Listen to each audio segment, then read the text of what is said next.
Je li sudbina hrvatskih brodogradilišta dokaz da je Hrvatska zemlja s antipoduzetničkom klimom? Sudeći prema mjestu koje zauzimamo na globalnim ljestvicama, ali i najnovijim upozorenjima iz Europske unije, sve vrvi od zapreka za investitore. Osim što se na ulagače gleda sumnjičavo, život im zagorčavaju administracija, sporo sudstvo, korupcija. Strane tvrtke koje bi ulagale u Hrvatsku na europskim se adresama žale zbog, kako kažu, diskriminacije stranih ulagača i poručuju da će na to upozoriti u izvješću o napretku Hrvatske u eurointegracijama. IKEA, Leclerc, Shell, Zlomrex, Mečelj samo su neka od velikih imena koja su, čini se, odustala od ulaganja u Hrvatskoj. Unatoč stalnim i dugogodišnjim pritužbama stranaca na otežanost ulaganja, vlada drži da se na tom polju konstantno radi.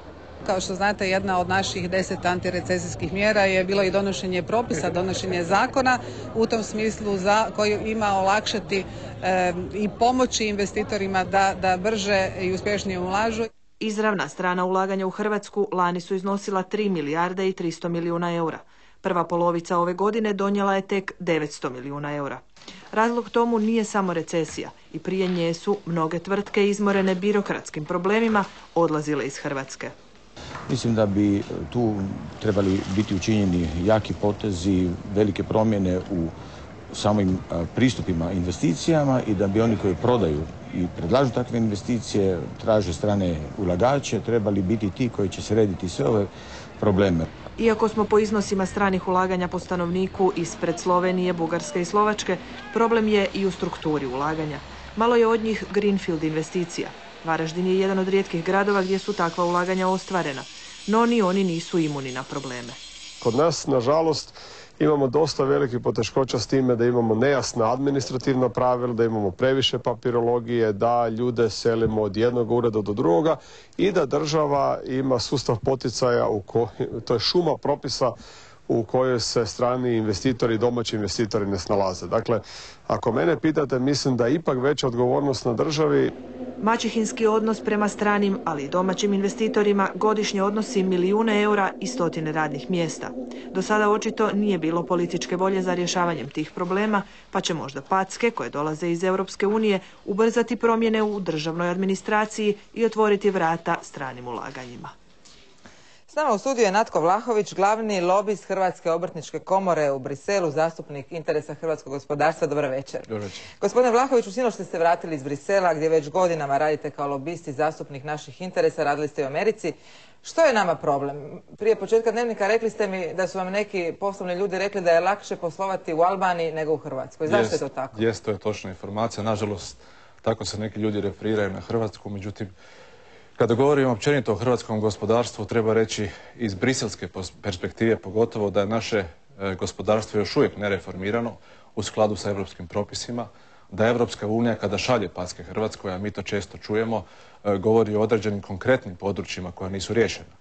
Dakle, kada govorimo o brodogradnji, kada govorimo o privatizaciji, kada govorimo o poreznom sustavu, dakle, to su vrlo konkretna područja koja su izuzetno bitna za svakog stranog ulagača. Mi smo porezno nekonkurentni, treba reći recimo da samo u susjednoj Srbiji PDV 18%, u Slovačkoj 16%. Dakle, kad jedan strani investitor, kao što je Toyota, Hyundai ili neka Toshiba, dolazi otvoriti veliku tvornicu da će zaposliti 500 ili 600 ljudi, on kako tražiti najbolju lokaciju za sebe i normalno da tu Hrvatska jako teško polazi. U stvari, ako pogledamo malo bolje, mi u stvari takve investitore strane ne nemamo. S druge strane, to je opasnost i za naše domaće gospodarstvo. Obrtništvo, malo i srednje poduzetništvo, ono se ne može razvijati s takvom jakom poreznom presijom.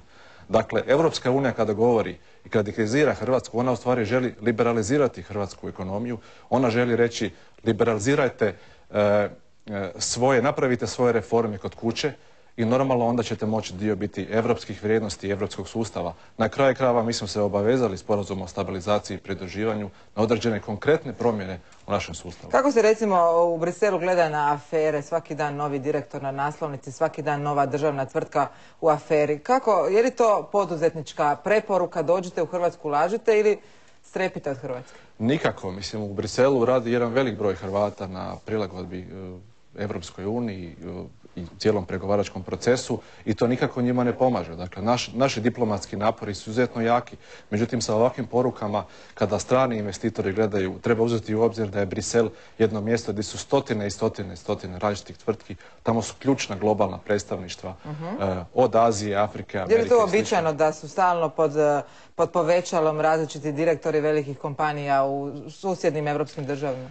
Direktori velikih kompanija jesu pod povećalom, međutim kada su akcije protiv njih uperene su vrlo konkretne i definitivne. Dakle, ono što treba reći, dakle, ako cijelo vrijeme u stvari imate jednu sagu negativnih vijesti o poduzetništvu, o aferama u gospodarstvu, o novcu koji izlazi iz državnih poduzeća, normalno da to ne stvara nikakvu poduzetničku klimu, niti prema vani, ali niti prema nama koji živimo ovdje u Hrvatskoj i želimo razvijati svoje poslovanje. Još jedno pitanje za kraj. Radite kao lobist, dakle zastupnik interesa biznisa i gospodarstva.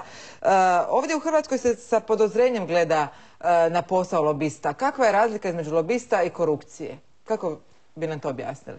Jer recimo, tu se lobist tretira kao neko ko posluje na rubu zakona.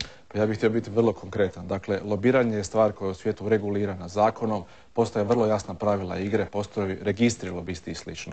Evo, ja mogu biti sretan i reći da kao lobist za Hrvatsku obrtničku komoru radim već 5 godina, da sam akreditiran kao lobist. Dakle, u Hrvatskoj treba shvatiti da se lobiranje treba koristiti kao pozitivna stvar, da je ono potpuno jedna uobičajena i normalna stvar, da promicanje gospodarstva je vezano za lobiranje, da hrvatsko gospodarstvo treba lobirati i u okviru svoje regije, ali i u okviru europskih institucija, jer je tamo na kraju krajeva mjesto gdje se dugoročno određuje, odnosno analizira na koji način će se hrvatsko gospodarstvo razvijati. Gospodine Vlahoviću, hvala vam na ovom razgovoru. Hvala na pozivu.